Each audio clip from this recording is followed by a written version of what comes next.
Assalamualaikum warahmatullahi wabarakatuh. Perkenalkan, saya Anissa Fitriani dari program studi Ekonomi Syariah kelas 1B. Di sini saya akan menyampaikan kembali materi pada mata kuliah pengantar ekonomi Islam. Bab pertama yaitu paradigma ekonomi Islam. Paradigma ekonomi Islam itu cara pandang Islam terhadap kehidupan ekonomi.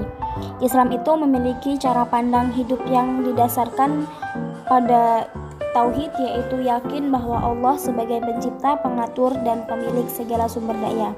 Dalam pandangan ini, manusia berperan sebagai hamba sekaligus khalifah yang wajib mengelola sumber daya dengan penuh amanah, adil, dan bertanggung jawab. Paradigma ekonomi Islam sangat menyeimbangkan antara nilai spiritual, moral, dan tujuan dunia akhirat. Pendekatan ekonomi ini lahir dari Al-Quran dan hadis, kemudian diperketat kembali melalui ijtihad para ulama. Dalam menyelesaikan masalah ekonomi, Islam menggunakan dua metode utama, yaitu pendekatan induktif dan deduktif. Prinsip muamalah juga ditegaskan bahwa semua transaksi itu pada dasarnya boleh, selama hal itu tidak melanggar aturan syariah. Selanjutnya, bab 2 yaitu definisi, konsep, dan ruang lingkup ekonomi Islam. Pada bab ini menjelaskan definisi dan batasan ilmu ekonomi Islam. Ekonomi Islam itu merupakan ilmu yang mempelajari perilaku manusia dalam memenuhi kebutuhannya melalui pengelolaan sumber daya yang berdasarkan Al-Quran, Sunnah, Ijma, dan Qiyas. Tujuannya yaitu untuk mencapai kesejahteraan atau al-falah dan keadilan sosial. Perbedaan mendasar dengan ekonomi konvensional yaitu meliputi tujuan, metodenya, dan nilai-nilainya. Ekonomi Islam tidak netral moral, tetapi selalu terikat akidah, syariah, dan akhlak.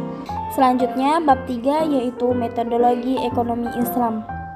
Pada bab ini menjelaskan bagaimanakah ilmu ekonomi Islam dibangun secara ilmiah. Dalam filsafat ilmu, metodologi itu mencakup aspek yang pertama ontologi, yang kedua epistemologi, dan yang ketiga aksiologi. Menurut ekonomi Islam, pengetahuan itu berdasarkan dari dua sumber. Yang pertama yaitu dari wahyu, dan yang kedua yaitu dari akal dan pengalaman manusia. Sedangkan metode penyusunannya yaitu didasarkan pada 3 tahap. Yang pertama prinsip dasar dari dalil syariah atau nilai dan ide. Yang kedua yaitu dari analisis kondisi nyata. Dan yang ketiga formulasi teori yang sejalan dengan maqasid syariah. Selanjutnya bab 4 yaitu ekonomi Islam dalam lintas sejarah. Pada bab ini membahas perjalanan pemikiran ekonomi Islam dari zaman dahulu hingga sekarang. Pada fase pertama yaitu zaman Nabi Muhammad SAW. Ini merupakan fondasi utamanya. Fokusnya yaitu ke prinsip dan praktik ekonomi yang diajarkan dan dilakukan langsung oleh Rasulullah. Sedangkan fase kedua, ketiga, dan keempat merupakan fase munculnya tokoh-tokoh kunci. Setelah zaman Nabi, pemikiran itu dikembangkan kembali oleh tokoh-tokoh hebat di setiap zamannya. Seperti halnya pada fase 2 ada Al-Raghib Al-Asfahani, fase ketiga yaitu ada Syekh Waliullah Ad-Dahlawi, dan fase keempat ada Abu A'la Al-Maududi. Ini merupakan tokoh yang lumayan baru, hingga banyak membahas ekonomi Islam di era modern. Selanjutnya bab 5 yaitu perbedaan sistem ekonomi Islam dan ekonomi kapitalis. Pada bab ini menjelaskan bahwa karakteristik dasar kapitalisme itu sangat menekankan yang pertama kepemilikan individu tanpa batas, yang kedua yaitu sangat menekankan kepentingan pribadi, yang ketiga yaitu menekankan mekanisme pasar bebas, yang terakhir yaitu menekankan peran negara yang terbatas. Artinya di sini mereka bebas mencari keuntungan yang sebesar-besarnya dan menganggap bahwa pemerintah tidak perlu ikut campur dalam mekanisme pasar bebas. Islam mengatur kepemilikan dengan batas syariah, memadukan kepentingan individu dan sosial, serta menegaskan peran negara dalam keadilan distribusi. Selanjutnya bab 6 yaitu perbedaan sistem ekonomi Islam dan ekonomi sosialis. Pada bab ini menekankan bahwa sosialisme berusaha menghapus kepemilikan individu individu dan menjadikan negara sebagai pengendali ekonomi. Namun, sistem ini gagal karena mengekang kebebasan manusia dan tidak mendorong inovasi. Selanjutnya, bab 7 yaitu sistem ekonomi Islam. Dalam bab ini dijelaskan bahwa sistem ekonomi Islam itu berdiri di atas nilai ketuhanan, akhlak, keadilan, dan keseimbangan. Karakteristik sistem ekonomi Islam yaitu mencakup bahwa harta milik Allah, yang berarti manusia hanyalah sebagai pemegang amanah. Yang kedua, distribusi yang adil, larangan riba, gharar dan maisir, serta kewajiban zakat dan prinsip kerjasama yang produk. Sedangkan adapun 3 pilar ekonomi Islam yaitu kepemilikan, kebebasan, dan keadilan distribusi. Selanjutnya bab 8 yaitu maqasid syariah sebagai tujuan ekonomi Islam.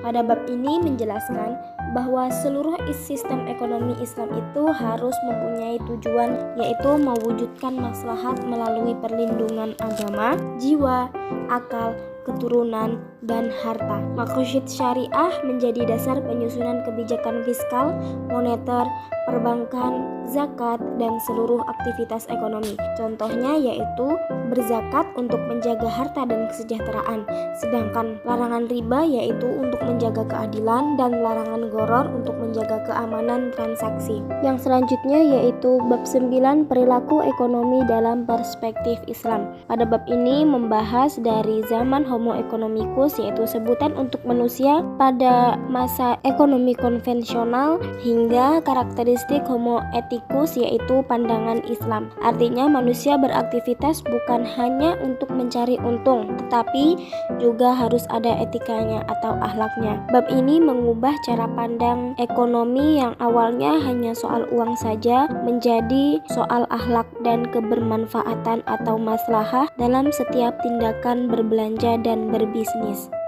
Selanjutnya bab 10 yaitu konsep harta dalam Islam. Ini menjelaskan bahwa harta adalah titipan dari Allah sebagai amanah. Kepemilikan harta bersifat relatif. Kepemilikan harta merupakan bersifat relatif yang berarti hanya Allah lah pemilik mutlaknya dan memiliki fungsi sosial. Pada bab ini membahas sumber-sumber perolehan harta yang halal dan kewajiban atas harta, seperti berzakat dan berinfak. Selanjutnya bab 11 yaitu larangan utama dalam ekonomi Islam. Pada bab ini dijelaskan bahwa sistem ekonomi Islam berupaya menciptakan transaksi yang adil, yaitu dengan cara memberlakukan larangan-larangan utama. Larangan utama tersebut yaitu ada riba atau bunga bank, yang kedua yaitu maisir atau judi, dan yang ketiga gharar atau ketidakpastian. Contohnya seperti kasus jual beli mulamasah dan munabazah. Hal ini bertujuan untuk mendorong aktivitas ekonomi yang real, produktif, dan berlandaskan etika. Selanjutnya bab 12 yaitu peran pemerintah dalam kerangka ekonomi Islam. Pada bab ini menjelaskan bahwa pemerintah itu memiliki peran yang sangat penting dengan tujuan dan prinsip dasar yang spesifik, yaitu untuk memastikan bahwa ekonomi Islam akan berjalan dengan baik di Indonesia dan mencapai kesejahteraan berdasarkan prinsip syariah. Dalam pelaksanaannya di Indonesia, pemerintah melibatkan berbagai pilar, termasuk lembaga regulator seperti Bank Indonesia dan OJK, lembaga keuangan syariah, serta lembaga sosial seperti Basnas dan BWI, dengan Dewan Syariah Nasional memastikan kepatuhan syariah. Selanjutnya bab 13 yaitu instrumen peran pemerintah dalam kerangka ekonomi Islam, kebijakan fiskal dan moneter. Pada bab ini membahas dua alat utama yang dipakai oleh pemerintah untuk mengatur ekonomi syariah, yaitu kebijakan fiskal yang merupakan pengeluaran dan pendapatan negara seperti pajak dan zakat. Selanjutnya yaitu kebijakan moneter atau pengaturan uang. Pada intinya, kebijakan fiskal dalam Islam harus adil dan bertujuan mensejahterakan masyarakat. Sementara itu, kebijakan moneter Islam berfokus pada menjaga stabilitas nilai uang dan mendorong investasi real, bukan hanya mengendalikan suku bunga seperti di sistem konvensional. Selanjutnya yang terakhir bab 14 yaitu peran masyarakat dalam ekonomi Islam. Islam. Pada bab 14 ini menjelaskan bahwa masyarakat atau publik itu mempunyai peran yang sangat penting dalam ekonomi Islam. Peran utamanya yaitu mengembangkan keuangan mikro syariah di tingkat akar rumput melalui lembaga seperti Baitul Mal wa Tamlil atau BMT dan Bank Wakaf Mikro untuk membantu usaha kecil. Selain itu, masyarakat juga menjadi kunci keberhasilan dalam mengaktifkan keuangan sosial Islam seperti zakat, infak, sedekah atau ZIS. Semua upaya ini harus didukung dengan partisipasi masyarakat dalam pendidikan ekonomi syariah di berbagai tingkat, termasuk perguruan tinggi dan pesantren.